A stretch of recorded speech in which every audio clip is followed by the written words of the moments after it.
Lo que voy a hacer ahora entonces va a ser partir discutiendo algo de las propiedades asintóticas de los estimadores de parámetros. Y lo que voy a hacer en esta parte del curso va a ser simplemente discutir los supuestos y condiciones bajo las cuales el estimador de máxima longitud va a ser consistente y asintóticamente normal.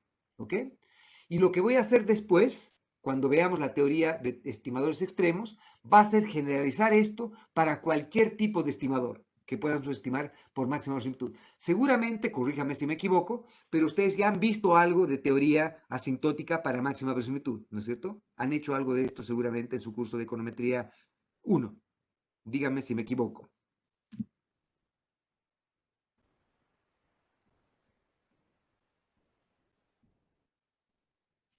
Sebastián, Jorge, ¿alguien? Perfecto, vieron, ¿no es cierto? Entonces, vieron teoría... Ah, sin demostraciones. ¿Qué han hecho entonces? Va, ya, ok.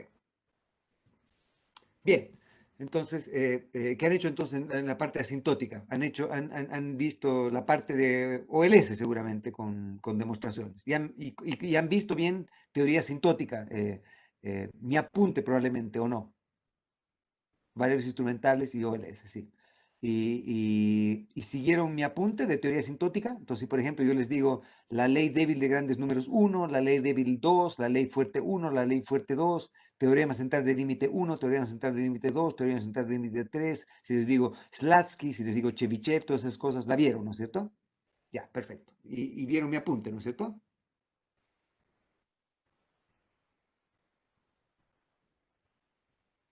Sí, perfecto. Ok, entonces voy a asumir que ustedes dominan teoría asintótica, por lo menos a nivel de mi apunte de teoría asintótica.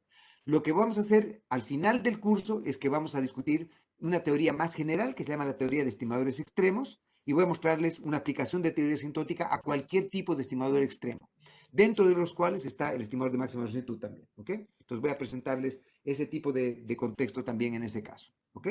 Bien, entonces... Vamos a partir ahora simplemente presentando o enunciando las condiciones bajo las cuales un proceso autorregresivo de cualquier orden voy a obtener estimadores consistentes de ese estimador. ¿Ok? Bien. Entonces, voy a discutir ese tipo de estimadores en un minuto más. ¿Ok? Entonces, supongamos que yo podía obtener el estimador condicional de un proceso autorregresivo y por lo tanto este es un proceso que resulta de ser un OLS, ¿no es cierto? De los Y contra la constante y P rezagos de sí misma, ¿ok?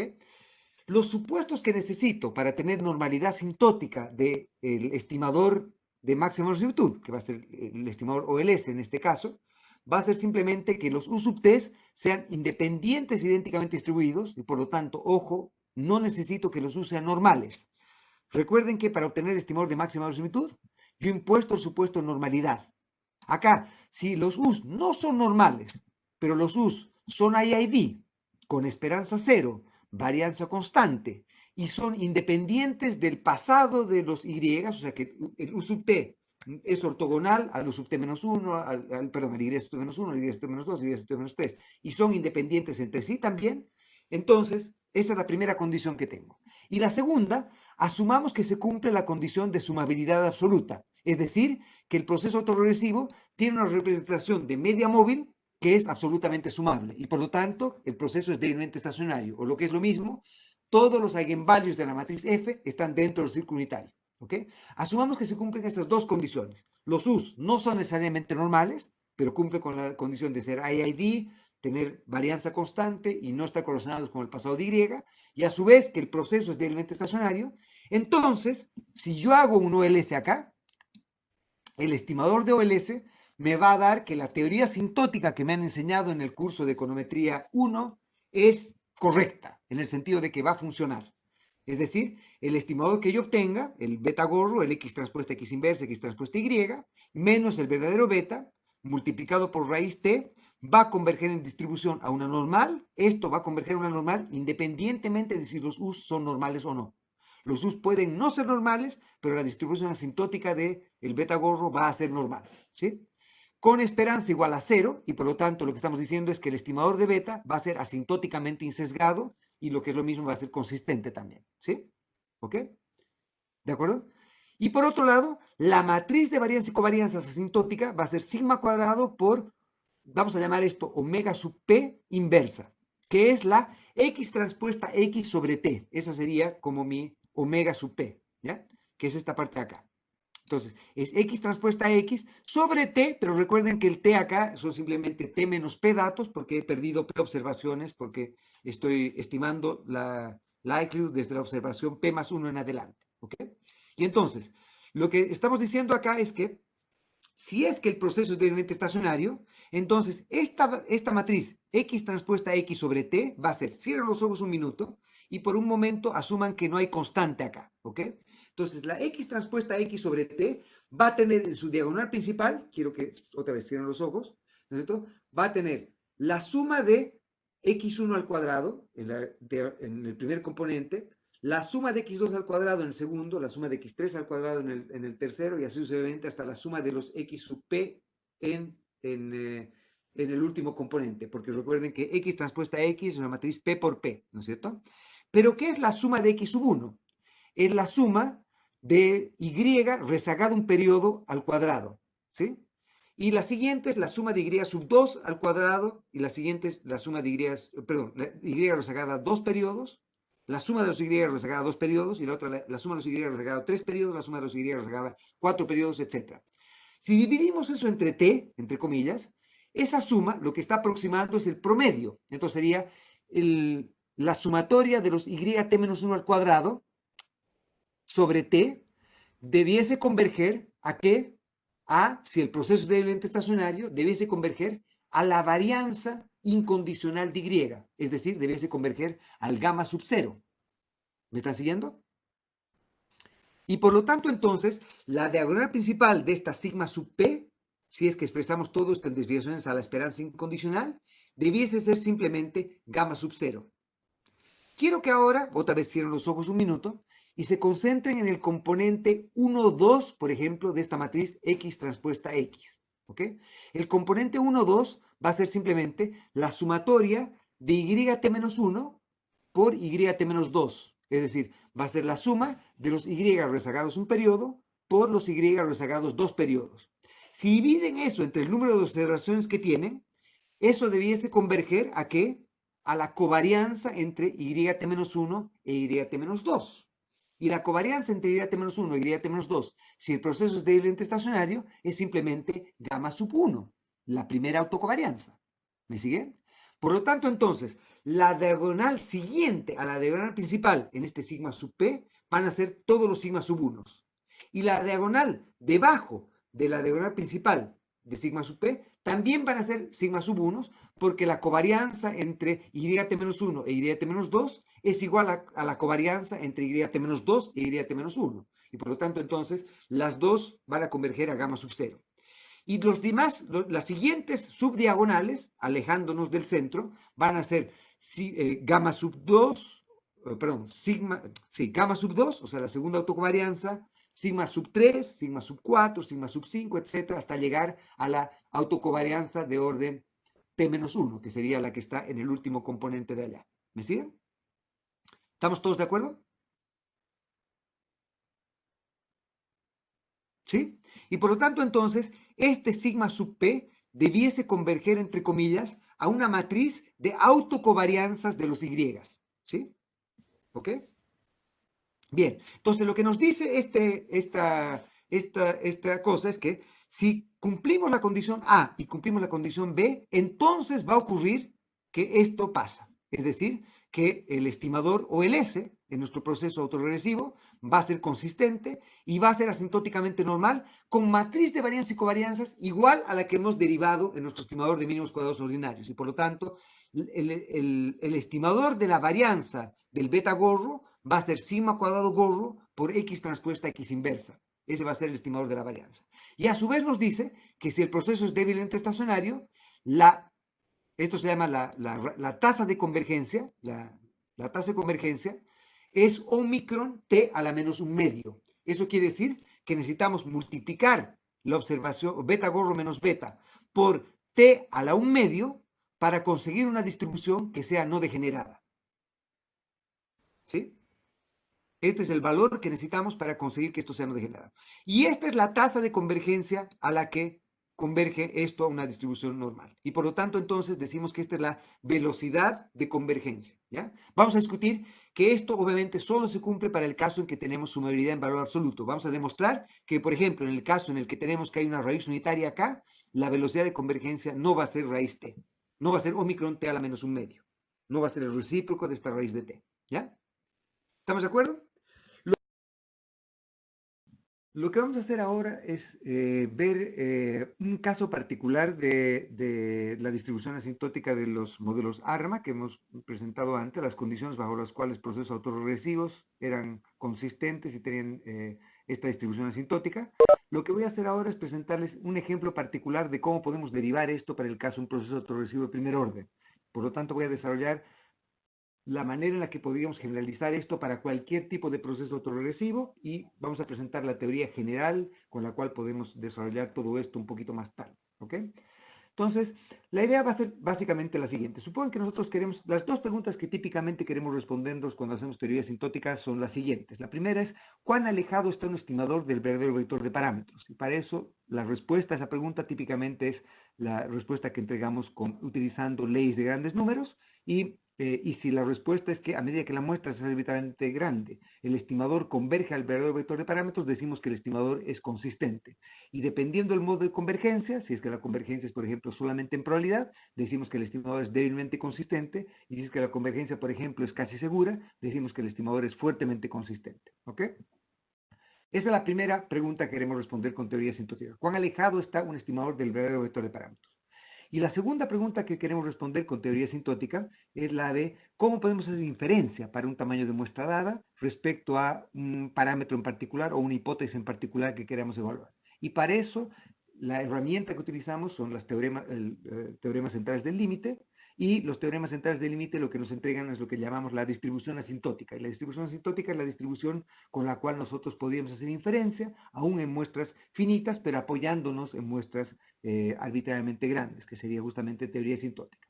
Y después de eso tenemos las propiedades que se derivan con lo que llamamos los refinamientos asintóticos, que sería, por ejemplo, utilizar bootstrap o ese tipo de casos en los cuales no creemos en que con la muestra particular que tenemos o el tipo de hipótesis que estamos intentando testear se cumplan teoría asintótica, o queremos evaluar cuán alejados de teoría asintótica estamos para un contexto en particular. ¿Ok? Bien, como les he dicho también, una cosa que típicamente ocurre es que los estimadores, sobre todo cuando tenemos dependencia temporal, o sea que en cualquier modelo de series de tiempo, todos los estimadores son generalmente sesgados. Y por lo tanto, la propiedad de ensesgamiento es una propiedad, como ya hemos dicho, inútil. Lo que hacemos típicamente es simplemente discutir propiedades de consistencia, que son las propiedades un poquito más realistas, que es decir, para un tamaño de muestra, para una sola muestra en nuestra vida, pero cuando el tamaño de la muestra se va haciendo cada vez mayor, cuáles son las propiedades del estimador que tenemos. ¿Ok? Bien, entonces lo que voy a hacer es simplemente mostrarles, esto lo podemos generalizar, ustedes van a hacer varios ejercicios en los cuales tienen que hacer esto de un modo general, pero vamos a asumir el modelo de un proceso autoregresivo simple en el cual ni siquiera hay constantes, simplemente es y en función de si y(t-1) más u sub t, estimamos este modelo, este es el modelo correcto entre comillas, no tenemos problemas de especificación, y queremos evaluar la consistencia del estimador de este parámetro. Entonces este parámetro lo estimamos obviamente asumiendo o no normalidad. Si asumimos normalidad, utilizamos la likelihood condicional, y si no asumimos normalidad, simplemente entendemos el estimador gorro como el estimador de cuasi máxima velocidad, imponiendo el supuesto de normalidad. ¿Ok? Y entonces, este sería el estimador, ¿no es cierto? Que obviamente como no está la constante, entonces acá tendríamos la sumatoria de los y(t-1) resacado un periodo, los y, la covarianza entre y(t) y y(t-1) dividido el estimador de la varianza del y(t-1), que sería el regresor que tenemos acá. Esta es nuestra y y esta es nuestra x, entre comillas, y por eso es que este sería el estimador OLS. Obviamente, ¿qué hacemos típicamente después? Lo que hacemos típicamente es que despejamos nuestro y(t), nuestro y(t) es esta expresión de aquí, y al hacer esta expresión podemos simplemente llegar a la condición que tenemos siempre, que el teta gorrito va a ser simplemente el verdadero teta más esta expresión de acá. Si llevamos el verdadero teta al otro lado, nos vamos a quedar con esta expresión aquí. Y por lo tanto, entonces, lo que queremos evaluar es si es que la diferencia entre el estimador y el verdadero vector de parámetros converge o no converge a cero a medida que la muestra se va haciendo arbitrariamente grande. Y la diferencia entre el estimador y el verdadero parámetro es simplemente esta expresión de acá. Y lo que vamos a hacer entonces, vean cuál es el problema con tratar de sacar insesgamiento acá. Si tratamos de sacar la esperanza de esta expresión, la esperanza incondicional de esta expresión, tenemos la esperanza de A por A dividido B. El problema es que la esperanza de A dividido B no es igual a la esperanza de A dividido la esperanza de B. Eso es falso, porque la variable estocástica acá no es que las X sean fijas. Si las X fuesen fijas, obviamente podríamos simplemente ignorar el denominador. Pero las X en este caso son rezagos de la propia variable Y. Y el rezago de la variable Y depende de los U's y por lo tanto, los rezagos de Y son también estocásticos. Al ser estocásticos, yo no puedo hacer lo que típicamente hacía tan alegremente en mi curso de econometría 1, que era simplemente ignorar el denominador y sacaba la esperanza del numerador. Si la esperanza del numerador convergía a 0, entonces tenía que la esperanza de todo esto era igual a 0. Acá, lamentablemente, la esperanza de esta división no es necesariamente igual a la esperanza del numerador dividido la esperanza del denominador. Lo que vamos a hacer es justamente mostrar las condiciones bajo las cuales tenemos, lo que sí vamos a poder mostrar es insesgamiento asintótico, que tenemos que cuando un estimador es consistente también va a ser asintóticamente insesgado, pero es una implicancia al otro lado, no es una implicancia de insesgamiento a consistencia, sino es de consistencia a insesgamiento. Entonces, lo que hacemos típicamente cuando tenemos consistencia es que en consistencia la vida es mucho más fácil, porque en consistencia lo que vamos a hacer es ir partiendo nuestro problema en distintas partes. Por ejemplo, acá podemos partir nuestro problema, es decir, bueno, la expresión de esto menos esto es igual a numerador dividido denominador. Y lo que vamos a hacer entonces es evaluar las propiedades asintóticas de, por ejemplo, el numerador, para estabilizarlo, lo vamos a dividir entre t. ¿Por qué? Porque queremos tratar de aplicar alguna ley de grandes números. Y las leyes de grandes números lo que nos dice es las condiciones bajo las cuales promedios muestrales de una variable aleatoria de un proceso estocástico convergen a esperanzas poblacionales de ese proceso estocástico. Y por lo tanto, entonces, lo que tenemos que tratar de hacer ahora es, intuitivamente, tomar numerador, dividirlo entre t. Y tomar denominador, dividirlo entre t. Y evaluar a qué converge el numerador por separado, a qué converge el denominador por separado, y después tenemos teoremas que nos dicen cómo, cuando algo converge a algo en un lado y algo converge a algo en el otro, la división va a converger a la división de lo que converge cada cosa. ¿Ok? Bien. Esa es la gracia entonces de la teoría sintótica que hemos desarrollado en econometría 1, que ahora la vamos a aplicar.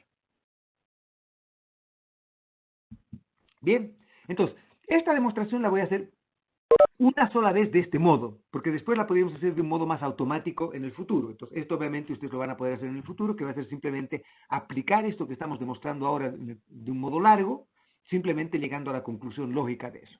Entonces, la idea es que recuerden que los U sub t no están correlacionados con los Y rezagados, ¿no es cierto? Lo que voy a tratar de hacer entonces, demostrar en primer lugar que el numerador dividido por t, que es esta expresión, converge en probabilidad a 0. Es decir, que converge a la esperanza de U sub t y t menos 1. ¿Ya? Eso es lo que voy a tratar de demostrar. ¿Sí? Y para demostrar eso, voy a hacerlo de un modo distinto ahora. Voy a partir mostrando convergencia en media cuadrada. Y ustedes seguramente en su curso de econometría 1 han demostrado que convergencia en media cuadrada implica convergencia en probabilidad, pero no al revés necesariamente. Entonces, si yo demuestro convergencia en media cuadrada, quiere decir que se cumple convergencia en probabilidad. ¿Okay? Entonces voy a tratar de demostrar convergencia en media cuadrada. Para hacer eso, recuerden que la demostración de convergencia en media cuadrada, lo que tengo que hacer es demostrar que el límite de la esperanza del error medio cuadrático, de lo que yo quiero, de lo que yo quiero evaluar, menos a lo que yo creo que converge al cuadrado, la esperanza del cuadrado de esas diferencias, en el límite converge a 0, cuando t va a infinito. Entonces, si es que eso ocurre, entonces he demostrado que hay convergencia en media cuadrada. Entonces, lo que quiero demostrar es que el numerador converge en media cuadrada a 0. Entonces, ¿qué hago? Tomo el numerador, que era esta expresión que está acá, menos a lo que creo que va a converger, que es 0, o sea, menos nada, elevo esto al cuadrado y saco la esperanza de esto, ¿sí? Y luego voy a sacarle obviamente el límite, ¿sí? Bien, entonces, ¿cuál va a ser el resultado de esto? Bueno, acá está el resultado, ¿no es cierto? Acá está el resultado de esto, ¿y por qué va a ser este resultado? Pues déjenme mostrar por qué es ese resultado de un modo simple. Primero partamos por solamente... ¿Puedo Sí. interrumpir un segundo? Perdón. ¿Por qué uno cree que converge en cero? ¿Es como un poco arbitrario ese supuesto o es como porque la esperanza del error es cero? O sea, porque ese es tu guess de lo que va a ocurrir. Si es que no tuvieses este guess, lo que tendrías que hacer es simplemente no utilizar esto de convergencia media cuadrada, o lo que va a ocurrir es que cuando evalúes la convergencia media cuadrada, el límite de la esperanza de esa expresión no va a converger a cero. Y Ya, si no converge perfecto. a cero, quiere decir que tu tincazo no es correcto. Pero en general es un buen guess partir con pensando que algo converge a cero cuando analizo consistencia en estos No, modelos. ¿O? porque por ejemplo, vamos a ver, el denominador, por ejemplo, nuestro guess no debería ser que converge a cero. Porque esto debiese converger a la covarianza, a la varianza incondicional de Y, lo que vamos a demostrar un poquito más tarde. Si tú dijeses que esto va a converger a cero, el resultado que vas a tener es que en el límite eso no va a converger a cero, y por lo tanto obviamente no va a ser un buen guess. Estoy Ya, utilizando perfecto. de media Gracias. cuadrada acá porque lo que quiero es algo que intuitivamente yo sé que debiese ocurrir, porque a ver, lo que estoy tratando de mostrar es a qué converge el promedio de esto. Y entonces yo sé que poblacionalmente la esperanza de esto, la esperanza de este término nomás, la esperanza de esto, es obviamente igual a cero porque el U sub t no está correlacionado con el pasado de los Y. Y por lo tanto es un buen guess hacer que el promedio converja a la esperanza. ¿Sí? ¿Estamos? Ok. Muy bien, Jorge. ¿Ok? Obviamente entonces esto no es, este es el camino para esta cosa que es bastante simple. Y de hecho, no necesitamos hacer todo lo que vamos a hacer ahora para demostrar que el numerador converge en probabilidad a cero. No necesitamos hacer todo esto. Podríamos haber utilizado otra cosa que es la ley fuerte de Kolmogorov, y con la ley fuerte hubiésemos llegado en un solo paso. Acá lo que estoy tratando de hacer es ir por un paso más largo para mostrarles que tenemos distintas posibilidades de poder hacer la demostración de esto. ¿Ok? Y este es el paso largo que nos es útil para recordar Chebyshev, para demostrar que convergencia media cuadrada implica convergencia en probabilidad. ¿Ok? Entonces, lo que voy a hacer es simplemente partir por tomar el problema de cuál es la esperanza de esto al cuadrado. ¿Ya? ¿Cuál es la esperanza de esto al cuadrado? Solamente. ¿Ok? La esperanza de esto al cuadrado es simplemente la esperanza de el primero al cuadrado por la esperanza del segundo al cuadrado. ¿Por qué esto es correcto? Es correcto porque hemos partido del supuesto que los U sub t eran IID y que no estaban correlacionados con los valores pasados de Y. Entonces, como son IID y no están correlacionados con los valores pasados de Y, quiere decir que la esperanza de A por B es igual a la esperanza de A por la esperanza de B. Si es que no ocurriese eso, obviamente nos estaría faltando el término de la covarianza entre estos dos términos, ¿no es cierto? La esperanza del producto no va a ser producto de las esperanzas, nos va a faltar la covarianza. Pero en este caso, obviamente, como estamos asumiendo que los U's son IID y no están correlacionados con los Y, entonces el producto, la esperanza del producto va a ser el producto de las esperanzas. Y por lo tanto tengo que la esperanza de UT cuadrado es simplemente sigma cuadrado, y acá tengo que la esperanza de YT menos 1 debería ser la esperanza incondicional de YT menos 1 al cuadrado. Y la esperanza de YT menos 1 al cuadrado va a ser, si es que el phi es menor que 1, y por lo tanto estamos derivando consistencia solamente en el caso en el que tenemos estacionariedad débil, ¿ya? Entonces, el caso en el que el phi es 1, por ejemplo, o el caso en el que el phi es mayor que 1, esto que estamos haciendo no se va a poder hacer. No se puede hacer. Porque obviamente, en ese caso, por ejemplo, si es que el phi es exactamente igual a 1, la esperanza incondicional de YT menos 1 al cuadrado no existe. O sea, el gamma sub 0 no existe, que es lo que hemos visto cuando hemos visto los momentos incondicionales de un proceso AR1, ¿no es cierto? Hemos visto que para que la esperanza incondicional del YT menos 1 al cuadrado sea igual a gamma sub 0, que era la varianza incondicional, que era sigma cuadrado sobre 1 menos, acá lo he puesto como rho cuadrado, debería ser phi cuadrado, ¿sí? Esto debe ser phi, acá debería ser phi, no debería ser rho. Si pueden, mándenme un mail recordándome estas inconsistencias, ¿ya? Para modificar esto. Y como les he dicho, en el correo, cada que yo corrijo algo, actualizo la presentación, ¿ya? Ok, entonces acá debería decir phi, no debería decir rho. Aquí es lo mismo, porque el rho es como la primera autocorrelación, ya, pero no, pero debería ser phi, seamos consistentes, debería ser phi. ¿Ok? ¿De acuerdo? Entonces, ¿qué es lo que va a ocurrir acá? Como ven, esta es la varianza incondicional de esto, ¿sí? ¿Sí? Esta es la varianza de esto. Ustedes me dirán, bueno, pero para sacar esta esperanza debería ser 1 sobre t cuadrado de la esperanza de la sumatoria de estos términos, pero al cuadrado, ¿ok? que debería ser simplemente los cuadrados de cada uno de estos términos, la suma de cuadrados de cada uno de estos términos, más los dobles productos de las sumas cruzadas de todos los términos. Pero obviamente hay una cosa que sabemos que los U sub t son IID, y por lo tanto que el U sub t no está correlacionado con el U sub t menos 1, ni con el U sub t menos 2, ni con el U sub t menos 3, ni con ningún rezago de los demás Y. Y por lo tanto, entonces, todos los términos cruzados tienen esperanza igual a 0. Por lo tanto, entonces, solo me quedaría sacar t veces esta sumatoria. ¿De acuerdo? Perdón, t menos 1 veces, ¿por qué? Porque estoy partiendo la suma desde t igual 2. Y por lo tanto estoy sumando solamente t menos 1 veces esto. ¿Sí? Y el t cuadrado que está acá es simplemente este término de aquí. ¿Sí? Al cuadrado. Por lo tanto, entonces, demuestren, pero es trivial, que están sumando t menos 1 veces esto, y por lo tanto tienen esta expresión de acá, ¿sí? El t menos 1, y el t cuadrado viene por esta expresión de acá. ¿Qué necesito para demostrar convergencia en media cuadrada? Necesito demostrar que el límite de la esperanza de esta expresión se va a 0 a medida que t va a infinito. Y esto es trivial, porque esto es una constante. Acá tengo t, ya que tengo t al cuadrado, y por lo tanto, obviamente, esto diverge, pero esto diverge más rápido, y por lo tanto, la razón va a converger a 0. Y como esto converge a 0, entonces quiere decir que, ¿qué quiere decir? Que el numerador sobre t converge a nuestro guess, que era 0, y por lo tanto, entonces, el numerador sobre t converge ¿en qué? En media cuadrada, porque es lo que he demostrado, convergencia en media cuadrada a 0. Y obviamente, utilizando Chebyshev, yo sé que convergencia en media cuadrada implica convergencia en probabilidad. Entonces, acabo de demostrar que que el numerador sobre t converge en probabilidad a 0.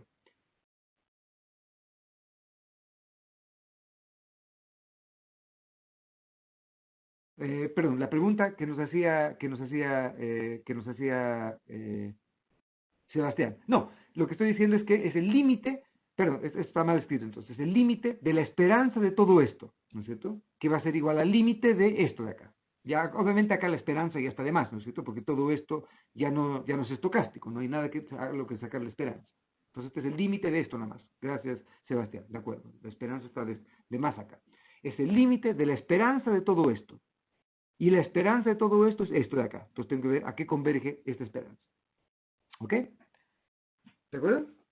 ¿Bien? ¿Todos de acuerdo? Y por lo tanto, entonces, numerador sobre t converge en probabilidad a 0. ¿Qué es lo que me falta? Demostrar que denominador sobre t converge a algo que no es 0. Porque si denominador sobre t converge a algo que es 0, entonces tengo indeterminación, 0 sobre 0. Entonces necesito demostrar que el denominador converge a algo que no es 0. ¿Ok? Y por lo tanto, entonces, ahora otra vez voy a ir por el camino largo. Ustedes podrían ir por el camino más corto, pero voy a ir por el camino más largo. Y el camino más largo va a ser tratar de demostrar que el promedio de los YT cuadrado converge a la esperanza incondicional de YT menos 1 cuadrado, que es simplemente el gamma sub 0, y el gamma sub 0 ya sabemos que si es que el phi es menor que 1 en valor absoluto, va a ser sigma cuadrado sobre 1 menos phi cuadrado. ¿Ok? ¿Bien? Bien. Vamos entonces con las cosas que sabemos. ¿Qué sabemos? Sabemos por el lado del numerador que esta expresión converge en probabilidad a 0. ¿Sí? Este es nuestro numerador de esta parte de acá. Si sabemos que el numerador converge en probabilidad a 0. Y sabemos a su vez, ¿sí?, que dado que los U sub t son IID, sabemos que con esperanza 0 y varianza sigma cuadrado, sabemos que el promedio de los UT cuadrados debiese converger a la varianza de los UT cuadrados. Y la varianza de UT cuadrado es simplemente sigma cuadrado. Entonces yo sé que 1 sobre t de la sumatoria de los UT cuadrados debiese converger a sigma cuadrado. ¿Sí? ¿De acuerdo? Bien. Y por lo tanto entonces yo puedo expresar esta cosa que yo sé que es correcta porque los UT son YT menos phi YT menos 1, entonces yo sé que si yo lo expresase de esta manera, esta sumatoria también debiese converger en probabilidad sigma cuadrado porque por definición YT menos phi YT menos 1 es UT nada más. ¿Ok? Y por lo tanto entonces llamamos a este término A y llamamos a este término B, entonces yo sé que si yo agarro B que convergía sigma cuadrado y yo le sumo 2 veces phi por A, es decir, yo sumo 2 veces phi por A, la expresión va a ser simplemente que eso debería ser B, ¿no es cierto? B es sigma cuadrado, esto converge a sigma cuadrado, el término B converge a sigma cuadrado, y esto converge a 0, ¿por qué? Porque para cualquier valor de phi, A convergía en probabilidad a 0. Por lo tanto, entonces, hagamos eso, ¿ok? Entonces, como ven acá tengo B, que es esta expresión de acá, ¿sí?, que converge en probabilidad a sigma cuadrado, y acá tengo más 2 veces phi, que es esta expresión de acá, por esto, que era simplemente esta expresión de acá. ¿Están de acuerdo? Y esta expresión de acá, por la definición de UT, es esto de aquí. ¿Todos de acuerdo? Hasta ahí no he hecho mucho. Y entonces, ¿qué ha ocurrido acá? Lo único que ha ocurrido es que tengo una sumatoria de t igual 2 hasta t, de t igual 2 hasta t, y tengo varios términos que son comunes. Y lo que hago acá simplemente es separar los términos que son comunes de los términos que son distintos. Entonces, por ejemplo, acá tengo un y al cuadrado, ¿sí? Tengo un y al cuadrado, ¿sí? Y tengo un phi y al cuadrado por el otro lado. ¿De acuerdo? Y por lo tanto, si ustedes ven, acá va a haber un menos 2 phi y menos 1, y acá hay un más 2 phi y menos 1, que se van a cancelar. Y por lo tanto, entonces, esta es la gracia de haber hecho esta manipulación, lo que obtengo es que simplemente la expresión de esto, ¿sí?, por 2 phi más esto, colapsa simplemente a sigma cuadrado, y esto lo puedo escribir de este modo. ¿Sí? Entonces, lo único que he hecho acá es simplemente eliminar los 2 phis de los productos cruzados, que son comunes con el menos 2 phis de los productos cruzados del otro lado. ¿Sí? ¿Ok? Y por lo tanto, yo sé que esto, por construcciones, converge en probabilidad a sigma cuadrado. ¿Sí? ¿De acuerdo? ¿Ya? Entonces, ahora lo que voy a hacer es voy a jugar un poco más con estos términos. Entonces, lo que voy a hacer es simplemente tomar en cuenta que acá tengo, digamos, y8 al cuadrado, y acá, en el próximo periodo, también voy a tener un y8 al cuadrado. Y por lo tanto, entonces quiere decir que para todos los términos que van desde 2 hasta t, ¿sí?, que van desde 2 hasta t, yo voy a tener un yt acá, y también un yt que va a tener como coeficiente menos phi cuadrado. Y por lo tanto voy a poder factorizar esto como 1 menos phi cuadrado de la sumatoria de los yt cuadrados. ¿Me está siguiendo? Ahora, ¿qué ha pasado acá? Que, por ejemplo, el último término, el yt grandote acá, el último término, tiene un yt grandote al cuadrado, ¿sí? Pero el yt grandote al cuadrado no existe acá. ¿Por qué? Porque esta sumatoria, aunque va hasta t, está evaluada en t-1. Entonces, esto llega hasta el t-1 grandote al cuadrado. Y por lo tanto, no va a haber un término que sea con phi, no va a haber un término que tenga phi t grandote al cuadrado. ¿Sí? Solo hay un término que tiene el yt grande al cuadrado, que es este de acá, el último término de acá. Y como esta suma va desde 2 hasta t, no va a haber un término que tenga phi y1, no va a haber un término acá que tenga y1 al cuadrado, porque esta sumatoria parte desde 2. Y por lo tanto, entonces, acá no va a haber un y1 al cuadrado, pero sí va a haber un menos phi y1 al cuadrado, ¿sí?, que no es pareable al otro lado. ¿Están de acuerdo? Y por lo tanto, entonces, tienen que esta sumatoria, que converge en probabilidad a sigma cuadrado, va a ser la suma de toda esta secuencia, más el último término al cuadrado, menos phi cuadrado del primer término al cuadrado. ¿Ok? Y por lo tanto, entonces, ahora decimos que cuando t va a infinito, por muy grande o muy chico que sea el y grande, y por muy grande o muy chico, perdón, el yt, o por muy grande o muy chico que sea el y1, estos términos van a estar acotados. Y al estar acotados y al dividir estos términos por t, el y1t al cuadrado va a converger a 0, y el y1 al cuadrado dividido t también va a converger a 0.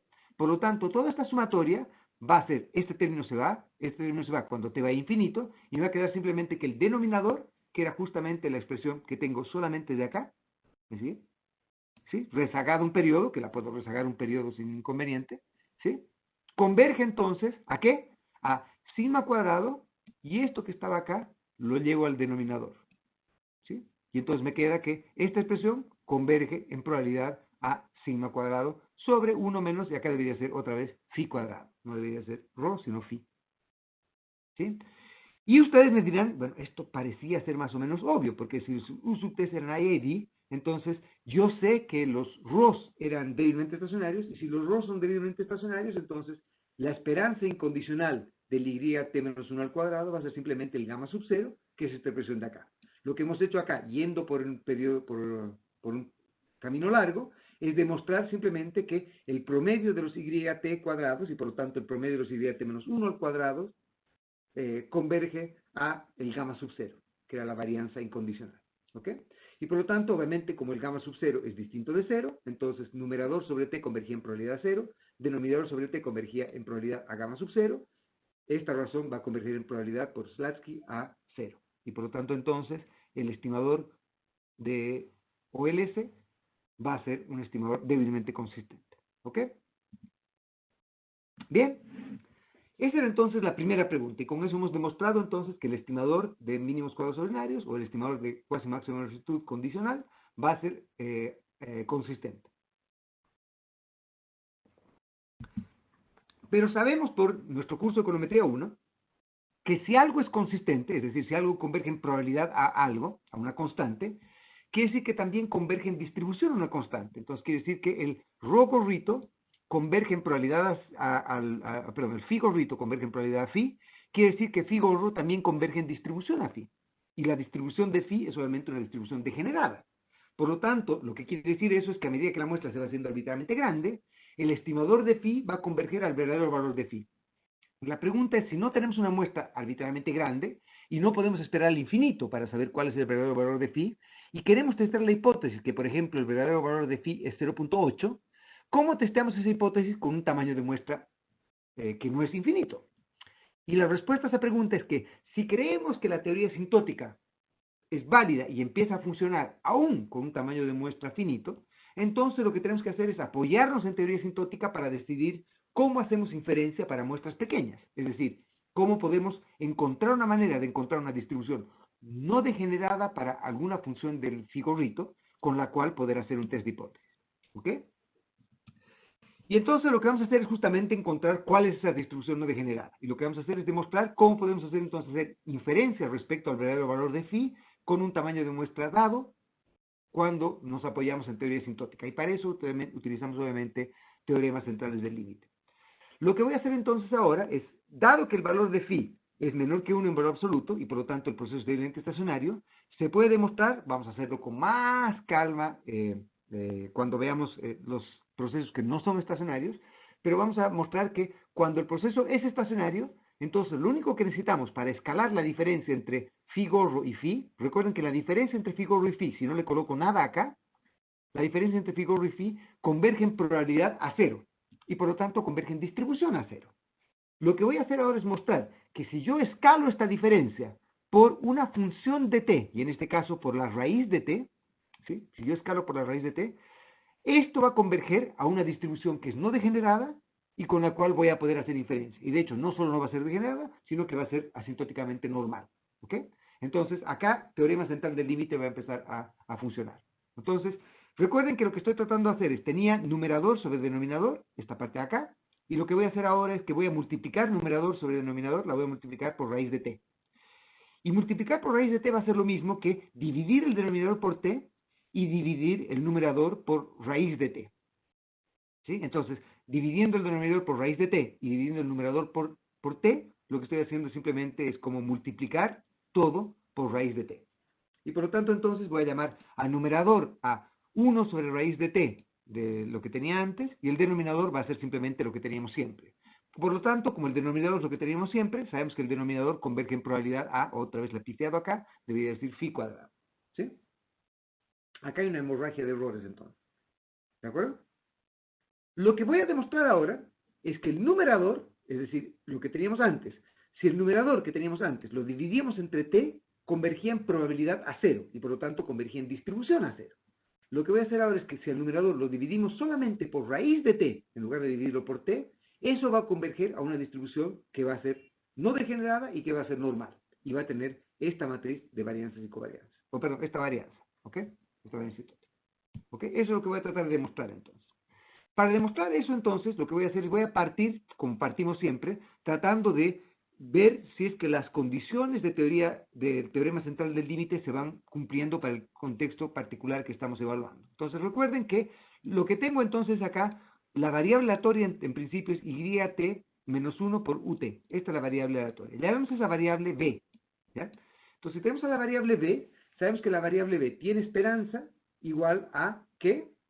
A simplemente la esperanza de lo que era YT menos 1 por U sub T, y sabemos que la esperanza de YT menos 1 por U sub T es igual a la esperanza de YT menos 1 por la esperanza U sub T, que es igual a 0. una demostración un poquito más larga de eso, simplemente decir, ¿cuál es la esperanza incondicional de esto? Sustituyamos en lugar de U sub t, YT menos phi YT menos 1, y por lo tanto calculamos esta expresión de acá. Esto va a converger a la primera autocovarianza y va a ser menos phi veces la varianza incondicional. Pero sabemos que la primera autocovarianza en un proceso autoregresivo es justamente phi veces la varianza incondicional y por lo tanto esto es igual a 0. Entonces este sería el paso largo basándonos simplemente en los momentos incondicionales de Y para mostrar que la esperanza de UT, YT menos 1 es igual a 0.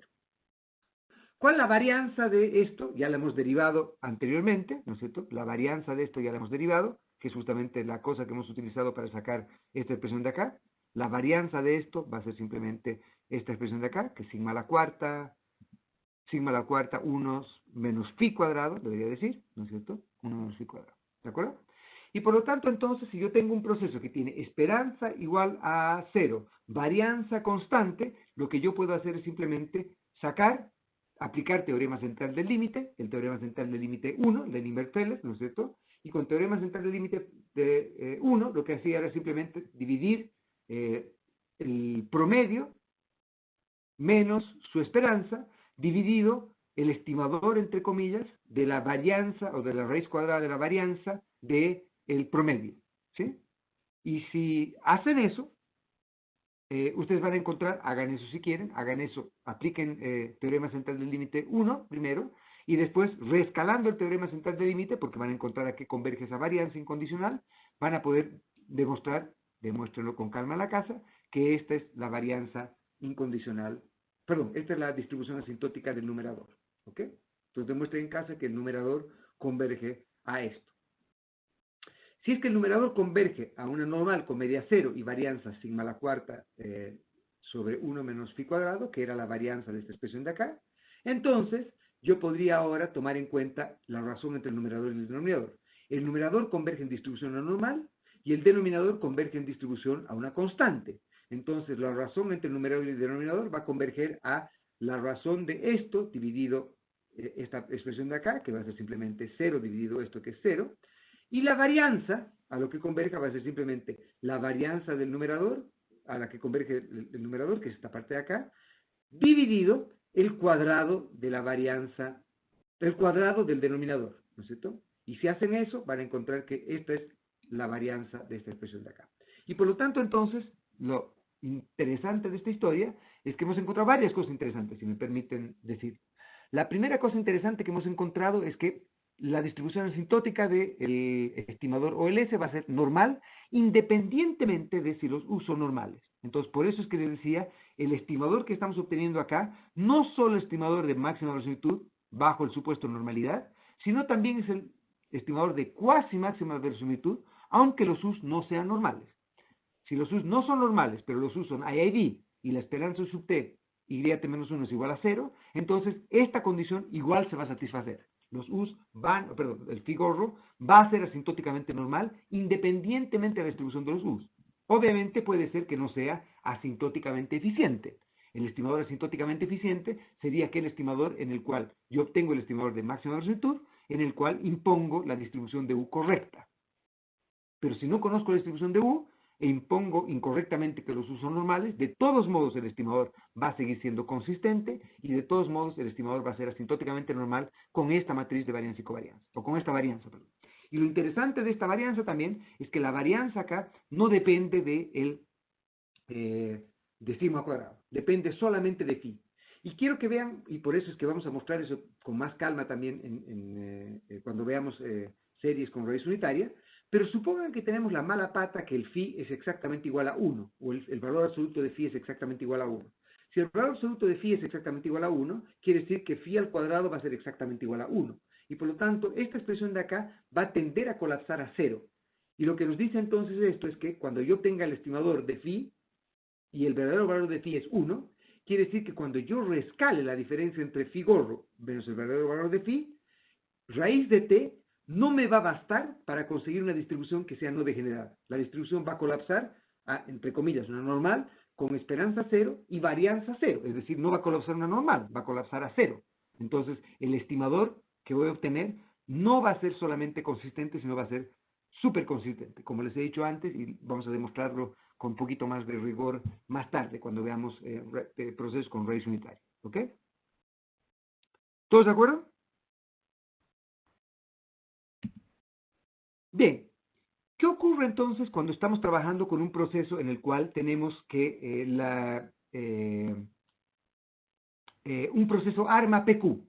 En un proceso ARMA-PQ, entonces, como vamos a demostrar un poquito más tarde, si es que estamos estimando el proceso por máxima resolutud, o cuasi máxima resolutud también, lo que va a ocurrir entonces es que el ARMA-PQ va a tener la distribución asintótica del estimador de máxima resolutud o el estimador de cuasi máxima resolutud.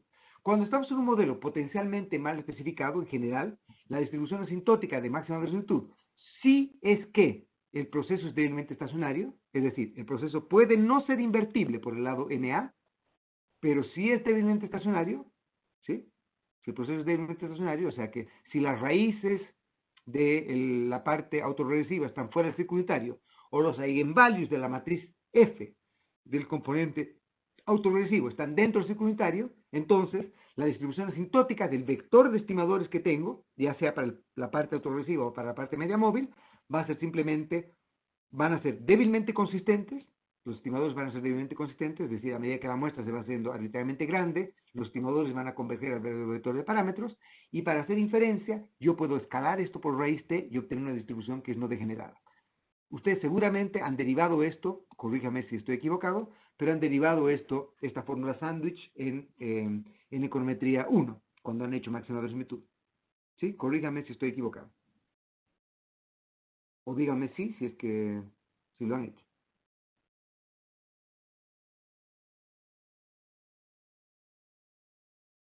¿Alguien despierto todavía?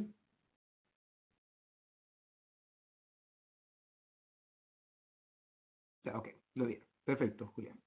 Ok, entonces sabemos que el A es el inverso del negativo, acá debería ser inverso del negativo del hessiano, y el B es el gradiente transpuesto, ¿no es cierto?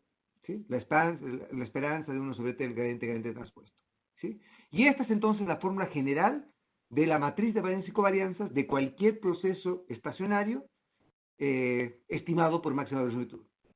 Si es que tenemos la suerte además de que, por ejemplo, tenemos el supuesto de normalidad, entonces sabemos que si el modelo está bien especificado, sabemos que el negativo del hessiano, que debería ser el negativo del hessiano, va a ser igual a gradiente transpuesto. Y por lo tanto, entonces, en ese caso, lo que va a ocurrir es que la matriz de varianza y covarianza asintótica va a colapsar a simplemente la inversa del negativo del hessiano o simplemente a gradiente transpuesto. Inversa de gradiente transpuesto, que sería la fórmula fácil de poder hacer eso. ¿Qué quiere decir con eso entonces? Lo que quiere decir con eso es que si ustedes están trabajando con un proceso que sea débilmente estacionario, y obviamente definimos si el proceso es débilmente estacionario solamente concentrándonos en la parte autorregresiva, sabemos entonces que la teoría asintótica que conocíamos desde nuestro curso de econometría 1 va a funcionar, en el sentido de que vamos a tener estimadores que van a ser consistentes y van a ser asintóticamente normales una vez escalados por raíz de t. Y por lo tanto entonces vamos a decir que todo estimador de un proceso débilmente estacionario va a tener una tasa de convergencia que vamos a llamarla Omicron t a la menos un medio.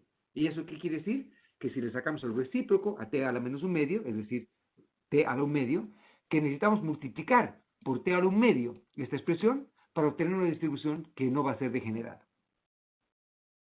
¿Sí? Con la cual poder hacer inferencia respecto al vector de parámetros. ¿Ok?